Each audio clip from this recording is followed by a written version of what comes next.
Bonjour à vous, aujourd'hui 16 juin 2020. On vous revient avec un peu l'état des négociations et la mobilisation telle que Chantal vous a parlé au courant de la dernière semaine.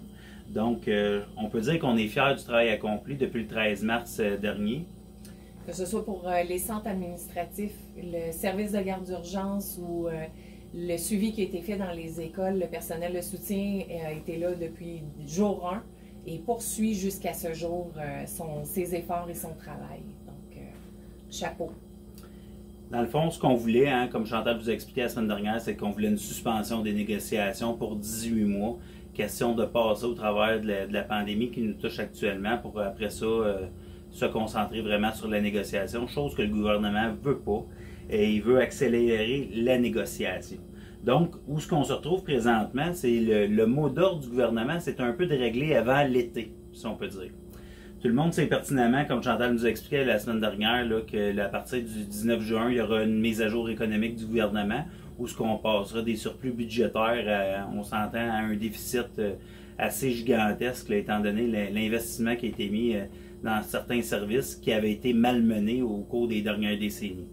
Donc, le comité de négociation du secteur scolaire a voulu prioriser les demandes qu'on avait faites parce qu'on parle quand même d'une négociation rapide, d'un blitz, qu'on peut dire, si on a à négocier et arriver à une entente de principe avant l'été, que ce soit autant au niveau de la table centrale qui est le monétaire avec le Conseil du Trésor que la table sectorielle qui est au niveau des règles de convention. Donc, on y a été pour une priorisation jusqu'à maintenant contre la précarité d'emploi puis la surcharge de travail. Ces deux sujets touchent l'ensemble des membres du personnel de soutien CSN, que peu importe qu'on fasse partie de l'administratif, de l'adaptation scolaire ou des services de garde, que ce soit par les coupures d'heures, les diminutions de pourcentage de postes.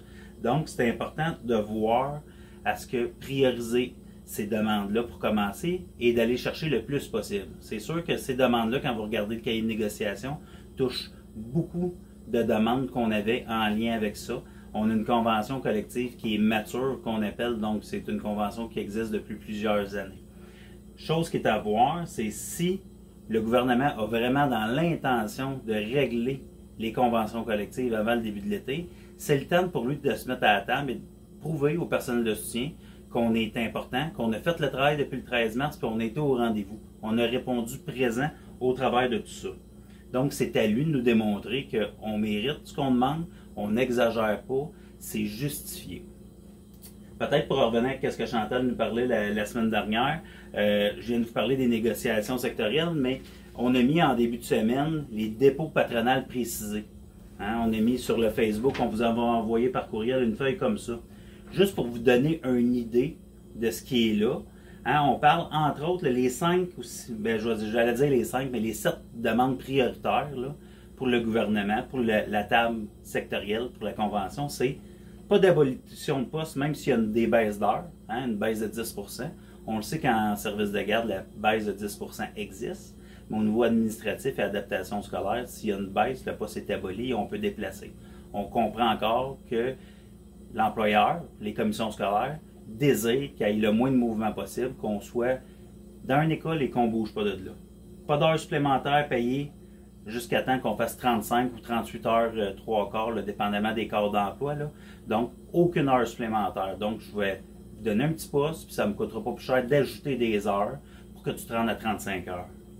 Une plus grande mobilité. On le sait présentement, si la classe déménage ou le service déménage à moins de 5 km, 5 km moins, on est obligé de suivre. À plus, on a le choix de décider de suivre ou non. Donc, on veut monter cette distance-là à 20 km. 20 km, ça commence à être quand même une bonne distance. Entre le lieu de travail, on ne parle pas du lieu de domicile. Aucun affichage après l'entrée des élèves. On le vit présentement là, ici. On a des affichages qui se passent avant l'entrée des élèves, en administratif, et on a étiré ça pour qu'il y ait le moins de mouvement possible.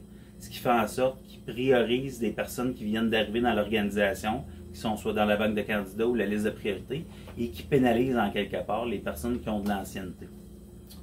Des postes hybrides, moitié PH, moitié TES pour payer moins cher, faire en sorte de faire les deux tâches, puis là, à un moment donné, est-ce que je TS, est-ce que je PH, mais tu as une formation de PH, mais TTS, TTS va me donner le service de TS, va me faire un plan d'intervention en plus de ça, mais à moindre coût. Période d'essai, en ce moment administratif, c'est 60 jours. Adaptation scolaire, service de garde, on parle de 90 jours. Quand on est à temps complet, on parle de administratif de passer de 60 à 90 et pour les deux autres secteurs de 90 à 120 jours. Donc, on étire la période d'essai pour essayer d'évaluer encore plus longtemps, chose que je pense qui peut être faite dans les délais qu'on a présentement. Puis augmenter les durées des postes particuliers de 24 mois à 48 mois. On se rappellera que dans nos demandes, on demandait qu'un poste particulier, ça soit au maximum 12 mois. Donc, c'est vraiment des demandes qui vont à l'encontre de ce qu'on veut. Puis après ça, la partie patronale nous dit que ce qu'ils veulent, c'est la rétention du personnel. Donc, c'est pas avec ces mesures-là qui vont faire en sorte de nous garder à l'emploi et de faire en sorte que les gens vont avoir le goût de venir travailler, je suis obligé de dire, dans les centres de services, hein, au niveau des écoles. Donc, en lien avec ça, Chantal, la semaine dernière, vous disait d'être prête à vous mobiliser. Je vais lui céder la parole parce que maintenant, c'est en ce moment qu'il faut le faire avant l'arrivée de l'été. Donc, ce qui a été prévu, c'est que le 18 juin prochain, on vous demande de vous vêtir soit en rouge ou en noir. Vous pouvez agencer, peu importe. L'important, c'est de vous voir en rouge et en noir. Prendre une photo. Il y a un événement qui va être lancé sur le Facebook pour montrer qu'on est en désaccord avec les négociations, les présentations d'offres qui ont été faites actuellement. Et on vous demande de prendre cette photo-là et de la partager aussi dans notre personnel de soutien, le syndicat CSN, CSSMI. C'est important de le partager des deux côtés. Alors, je sais que vous avez été en grand nombre pour vous faire photographier, pour envoyer les photos pour les journaux au cours du printemps. Maintenant, on vous demande de relancer le tout en rouge et noir pour pouvoir montrer au gouvernement qu'on n'est pas d'accord avec la façon dont on est traité. Vous comprendrez que le secteur scolaire va être en négociation sûrement la journée du 18 et on sera à la veille de la mise à jour économique. Donc, c'est le temps de se faire voir. Partagez en grand nombre sur notre Facebook, sur l'événement Facebook. Vous allez le recevoir en dessous de la capsule. Inscrivez-vous, partagez à vos amis. On veut le plus grand nombre de personnes possible qui vont participer. On espère que vous allez être mobilisés. On l'est. On croit en vous. On se dit, lâchons pas. Bonne journée.